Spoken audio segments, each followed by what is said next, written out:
3 दिवसापासून त्या ठिकाणी प्रचार झालेला आहे। संपूर्ण प्रभाग क्रमांक 41 मध्ये आमचे चारही उमेदवार, शिवसेनेच्या चारही उमेदवारांना अतिशय चांगला प्रतिसाद मिळतोय।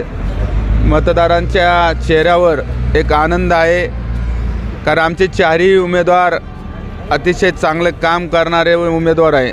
त्यामध्ये आमच्या जिल्हा परिषदेच्या सदस्य नगरसेविका स्वातीताई टकले ह्या जिल्हा परिषद सदस्य असताना अतिशय चांगलं काम त्यांनी उंडरी, पिसोळी, वडाचेवाडी, होळकरवाडी, हांडेवाडी, आवतावाडी या गावामध्ये केलेलं आहे।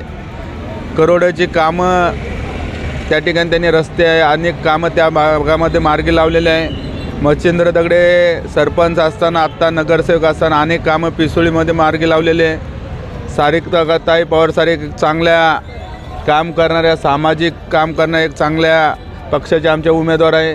त्यांनी अतिशय चांगलं काम कोविड काळामध्ये असन या 3 वर्षामध्ये कोणी प्रशासन असतानासुद्धा स्थानिक नगरसेवक कधी या नागरिकांकडे लक्ष देत नव्हते।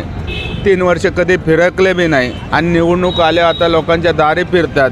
आणि आमचे सारिकाताई पवार अतिशय चांगलं काम या 3 वर्षात सारिकाताई पवारने या परिसरामध्ये प्रभाग क्रमांक 41 मध्ये केलेलं आहे। म्हणून सर्व प्रभाग क्रमांक 41 मध्ये मतदारांमध्ये अतिशय उत्साहाचं वातावरण आहे। मी तुम्हाला खात्री देतो 100% चारही शिवसेनेचे उमेदवार प्रचंड बहुमताने या ठिकाणी निवडून येणार आहे। कारण महाराष्ट्र राज्याचे माजी मुख्यमंत्री, शिवसेना पक्षाचे मुख्य नेते आदरणीय एकनाथभाई शिंदेंनी जे काम या महाराष्ट्राच्या सर्वसामान्य जनतेसाठी केलेलं आहे आणि त्यामध्ये विशेष करून मुख्यमंत्री लाडकी बहीण योजना असन, वारकऱ्यांसाठी असन, शेतकऱ्यांसाठी, विद्यार्थ्यांसाठी, मुलांसाठी असे असंख्य निर्णय या ठिकाणी मुख्यमंत्री साहेबांनी घेतलेले आहे। म्हणून साहेबांना मानणारा मोठा वर्ग पुणे शहरात प्रभाग क्रमांक 41 हडपसरमध्ये मानणारा वर्ग आहे। त्यामुळे येणाऱ्या काळामध्ये आमच्या लाडक्या बहिणी शिवसेनेच्या पक्षाच्या चारही उमेदवारांना जास्तीत जास्त मतदान करणार आहे। त्यामुळे प्रचंड बहुमताने हे चारही उमेदवार येतील। निश्चितच आम्ही एक विकास घेऊन, एक विजन घेऊन या संपूर्ण हडपसर मतदारसंघ आणि प्रभाग क्रमांक 41 उतरले आहे। निश्चितच आम्ही एक विकासाची दिशा या प्रभाग क्रमांक 41ला देणार आहोत। नाना, या निवडणुकीच्या दरम्यान सर्वात जास्त भर आपण कोणत्या विकास कामावरती देण्याचा प्रयत्न करणार आहात, त्याबद्दल काय?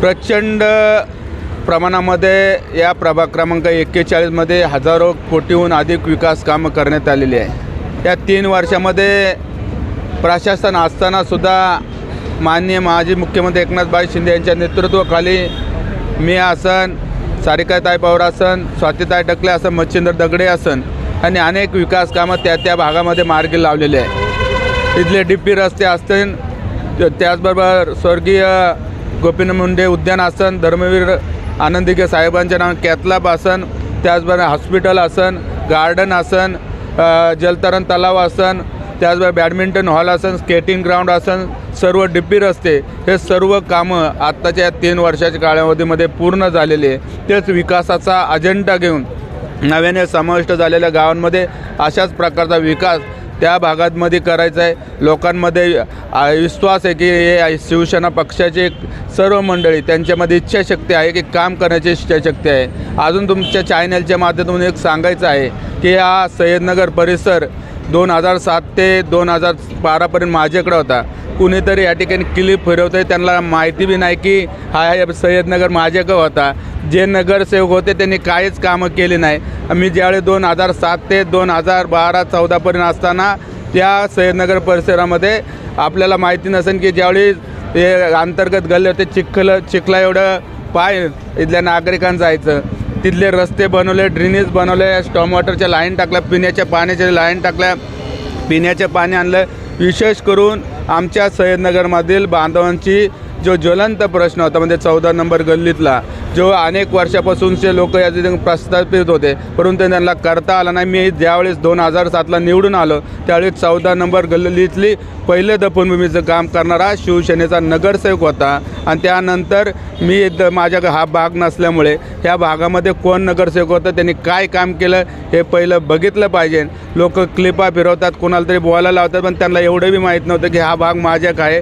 परंतु चालतंय विकासाच्या मुद्द्यावर हा नाना बानगरे शिवसेनेचे चारही उमेदवार निश्चित यामध्ये 41 मध्ये प्रचंड बहुमताने निवडून येतील।